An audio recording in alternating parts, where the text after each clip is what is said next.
Welcome, theater adventurers, to the podcast dedicated to tracking the biggest, the loudest, and the most technically ambitious show which shook the very foundation of musical theater.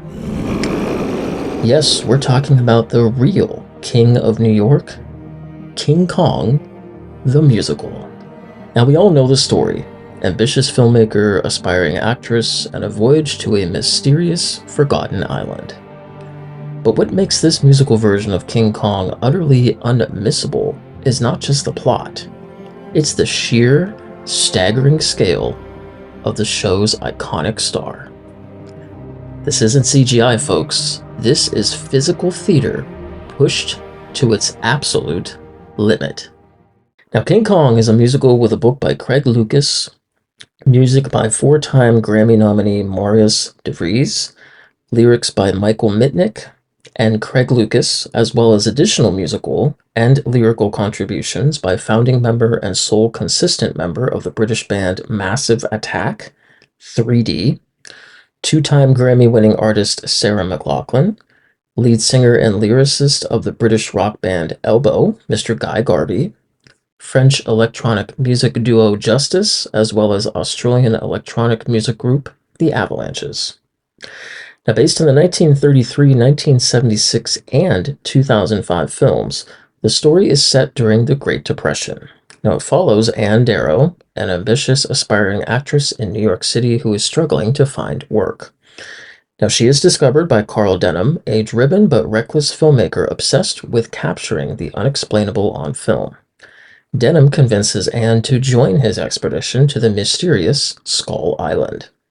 Once there, they encounter King Kong, a magnificent 20-foot-tall gorilla who instantly forms a protective bond with Anne.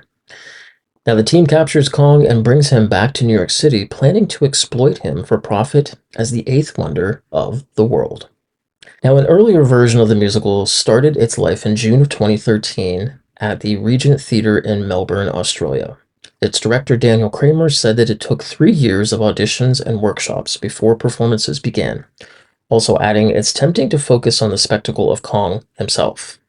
But it's only through the humanity of the life around him, the people of New York City, the comic megalomania of filmmaker Carl Denham, the stubborn opposition of first mate Jack Driscoll, and the grace, beauty, and power of our leading lady, Ann Darrow, that he truly takes life."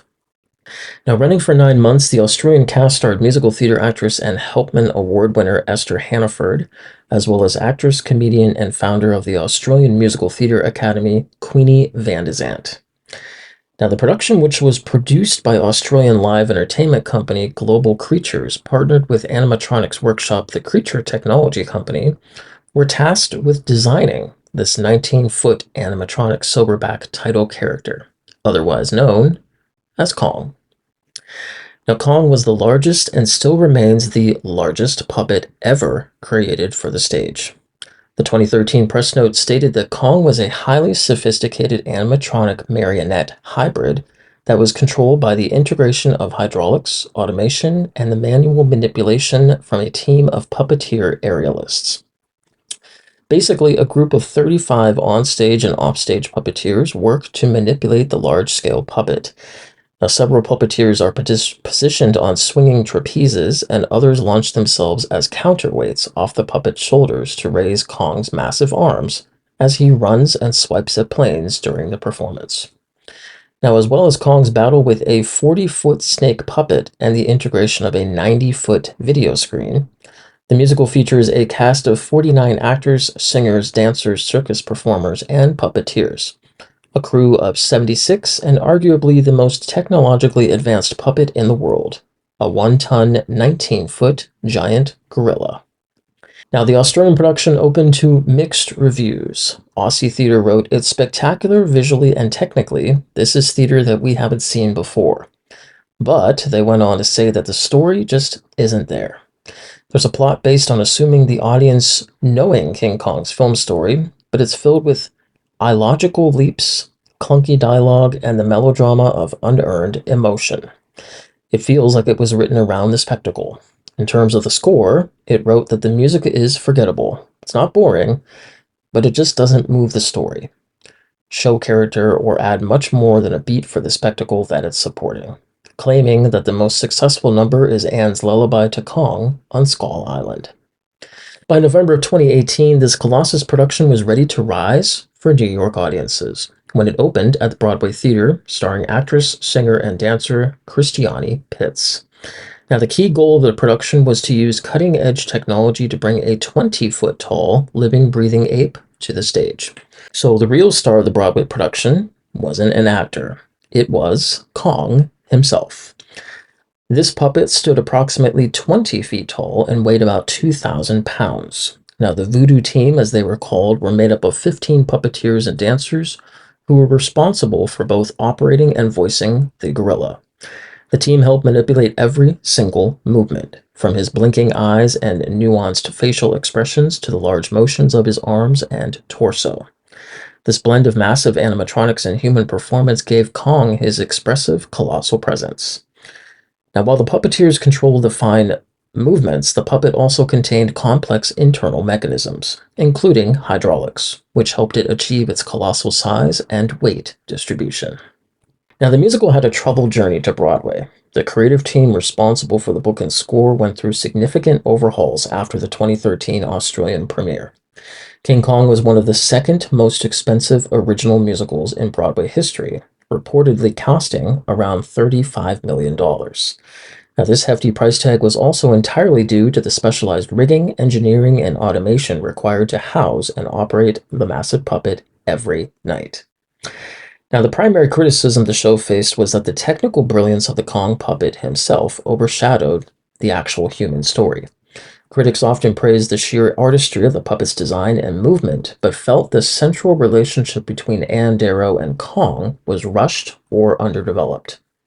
However, the spectacle of seeing the most realistic Kong ever created for the stage became the main reason people bought tickets.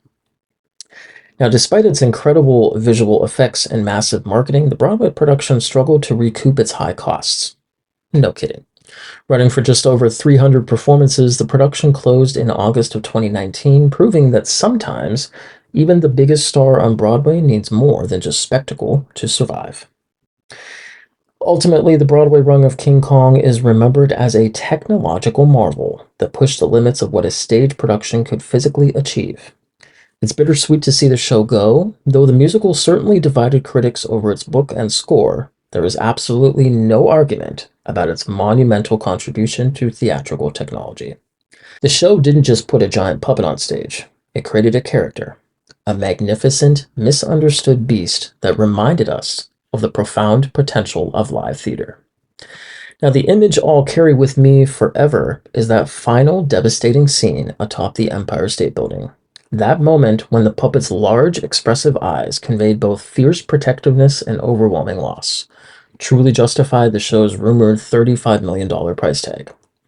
But it was the Voodoo team, those dedicated dancers and artists controlling the ape's slightest tremor, who deserved the greatest of praise.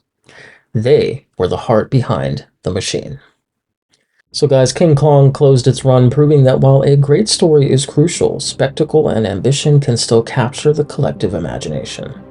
It pushed the boundaries of Broadway, and yes, it did, showing producers what massive automation and puppetry could really achieve. It was a spectacular risk, and one that I'm truly thrilled to have covered. As we bid farewell to King Kong, thank you for making Broadway history.